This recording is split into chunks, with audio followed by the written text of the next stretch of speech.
Hey guys and girls, Board now back with you. On this video I will be talking about the fourth episode of season 4 of The Handmaid's Tale, and I will be going into full spoilers as always. So thanks for listening to this review, hope you guys are well.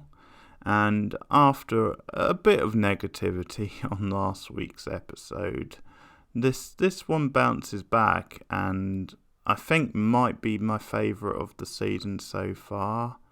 Does a really lot of cool stuff, and it's kind of a Janine centric one, which is the first time we've had one that's really focused on her.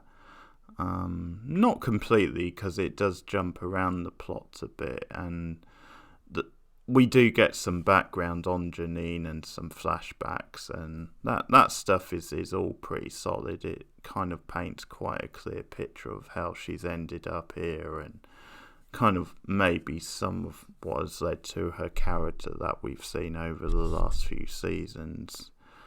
But we get a really interesting dynamic between June and Janine in this episode, because obviously at the end of the last episode they were the only two handmaids who escaped alive, and now they are on the run, and Janine is very upset about the others being left behind and kind of is struggling to deal with that, and June is once again playing the role of the leader, trying to be the sort of realist and saying, come on, they've gone now, it's just us, we have to work together, we have to do this, we can't be caught, basically. And I think it leads to some good character stuff for Janine, because we get this whole idea then June is obviously the dominant figure out of them, and that maybe she has taken Janine for granted over the years, maybe because of Janine's like mental condition and sort of the way she is quite timid and fragile. Then maybe June has just kind of assumed that, hey, you do need looking after, you can't look after yourself. And I think because June is such a fiery, like, determined character as well, then that has sort of led to her, like, just assuming that it should be her way or the highway sort of thing, then she should be the one to take the lead. So it does lead to some interesting friction in this episode, but I think it pays off very nicely by the end, and that what the ending shows us is that, hey, there is a bit more to Janine. But they end up on this train because June has the idea of trying to get to Chicago, because that's where the rebels are supposed to be, where Mayfair are supposed to be. And so her plan is then that's the safest place for them. So you get this scene where they jump on this freight train, and they sort of jump through the roof of like one of the compartments. And it didn't click at the time, but the reason the episode's called Milk is because that's what they jump into. There's milk, like a sea of milk in this carriage, and they dive down. And it's a really good scene, actually, really good visual, like cinematic scene. There's some good direction in this episode. I think some of the best that we've seen, certainly recently on the show. I mean, generally The Handmaid's Tale for direction sets a pretty high bar, but I would say from recent episodes we see some of the best direction in this episode, including this scene, and just the sort of visual and the tension of them like trying to struggle through milk I really like, because they have to try and find like a tunnel so that they can escape where there's like the sea of milk and sort of come out the other end. And actually it's Janine that finds the tunnel, so I think that's kind of a good setup to this idea that then she can be independent, that there is more to Janine. And But what ends up happening is then they start arguing over the idea, of is this the right strategy? What are we doing here? Janine questions her and is quite, upfront and sort of blunt with June, because she says that you don't really know where we're going, you don't have a plan. And then the whole issue of June giving up the other handmaid's whereabouts in last week's episode, that comes up, and that's something Janine really prods, and because she starts to think, well, how did they find out? Otherwise, really, it was only June who knew. And June admits it, but says then they had Hannah, and she was vulnerable. She didn't know what they would do to her, so she had no other choice. But Janine doesn't back down from this. She stands up to June and says, well, yeah, if it was me, I might have come up with another way, a way that might not have endangered her. And that's when June kind of assumes this dominant role where she's basically, I'm doing what I have to keep us alive. And I really like that as the transition into the past and the backstory with Janine, because we see a couple of different scenes where she's considering abortion. She's pregnant at the time. She's already got one child and she's considering abortion, and she goes to what she thinks is a clinic for abortion, but it turns out it's actually an anti-abortion place. And we sort of find out later that they've been tricking people by advertising themselves as an abortion clinic in the paper or whatever, advertising that way.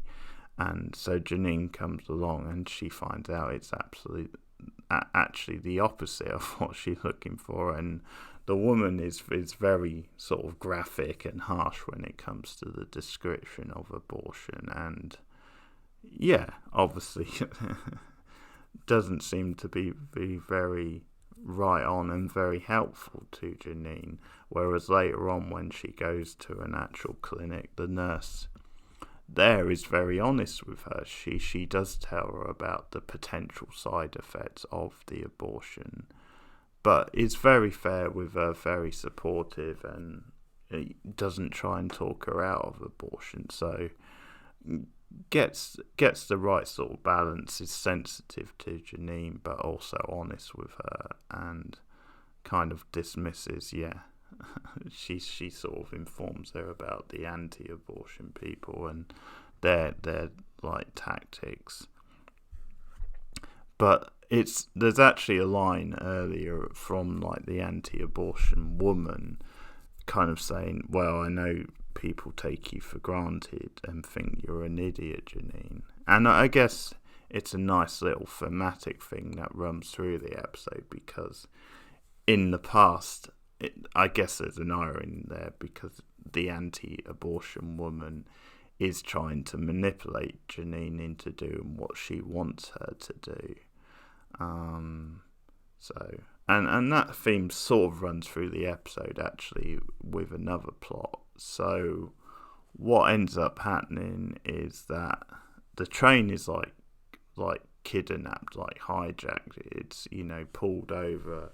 These this rebel group with guns and what have you, and shoot all the guards on the train, and Janine and June are just left, and they don't even trust them, even though they can see that they're sort of innocent, handmaids, or I guess ex-handmaids. But June convinces them, the leader, to take them in, and she does this by promising, we can be of use. And when I heard this line, my mind sort of wandered to, well, are they going to end up fighting alongside this rebel group? Is that going to be the season moving forward now? Which obviously it still might be, but later on in the episode it does take a different sort of turn, because when they get back to the base with this group of rebels, and there's very good like post-apocalyptic like visuals in some of the scenes with them as well.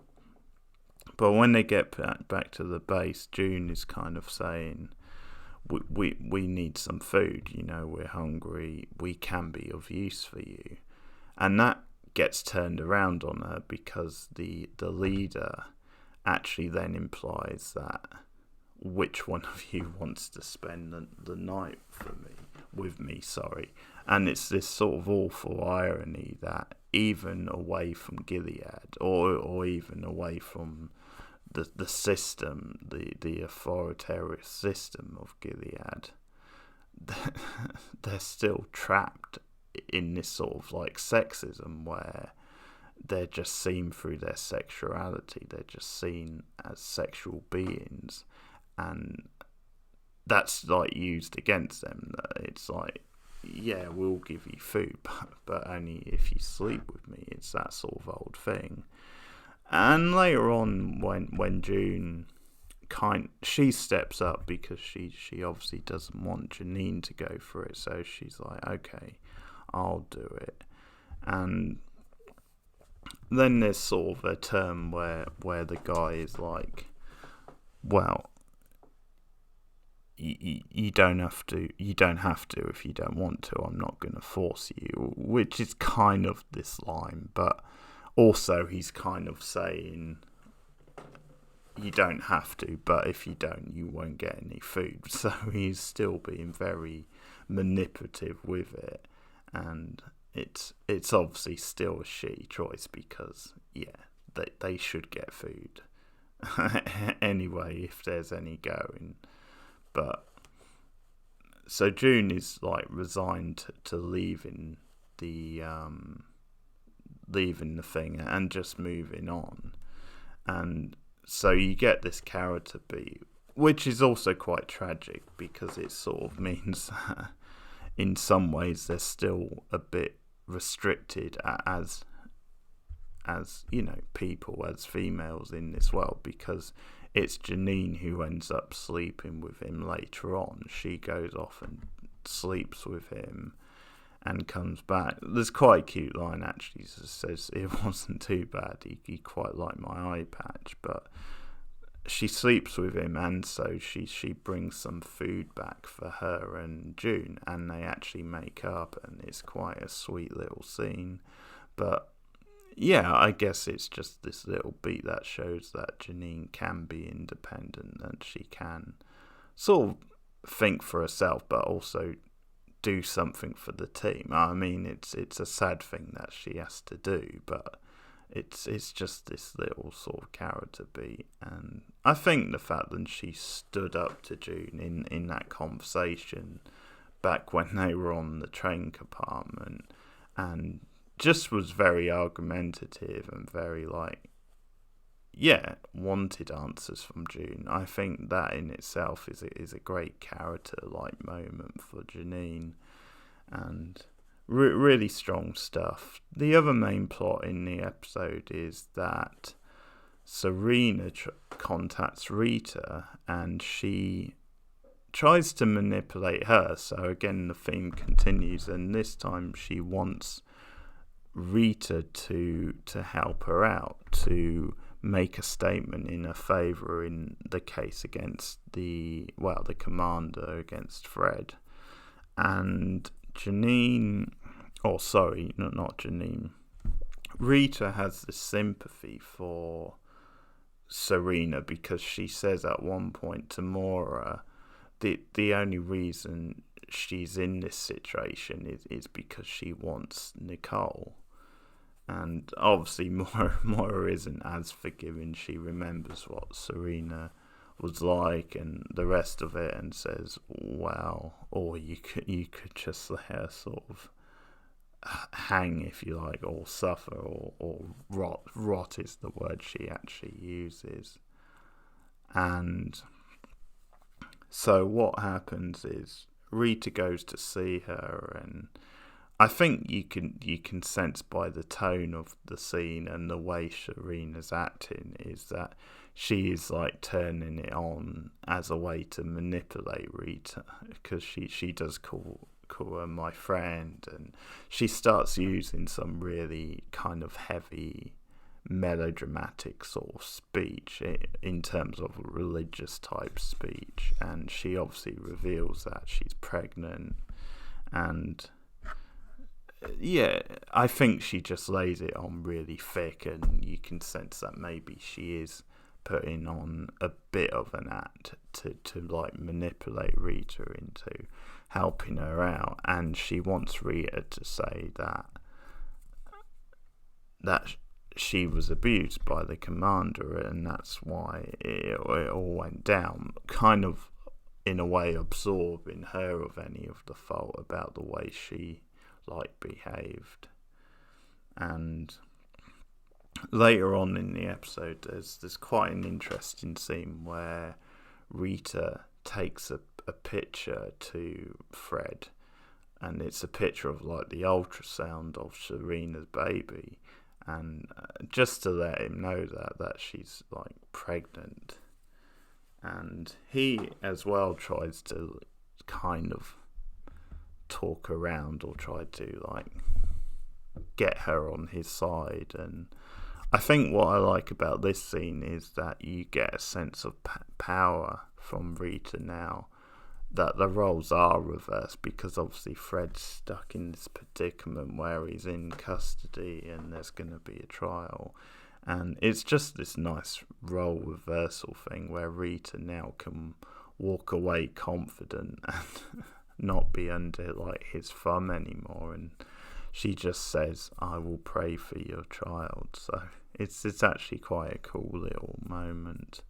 So yeah, that's the episode. I really enjoyed this one. I think it's the best episode in a while, and definitely the best of this season. So that's The Handmaid's Tale, Season 4, Episode 4. I'm interested now to see what happens with Janine and with June at the camp now with this new group, and what is that going to lead to, and also the stuff in Canada I think is quite meaty and interesting. What's going to happen with Serena and with Rita and with the rest of it. So yeah, good stuff. A big improvement I think on last week's, and yeah, took it in some good directions. So that's Handmaid's Tale. Let me know what you thought in the comments below. Please like and subscribe, and also share me out on social media. Thanks for listening. Goodbye.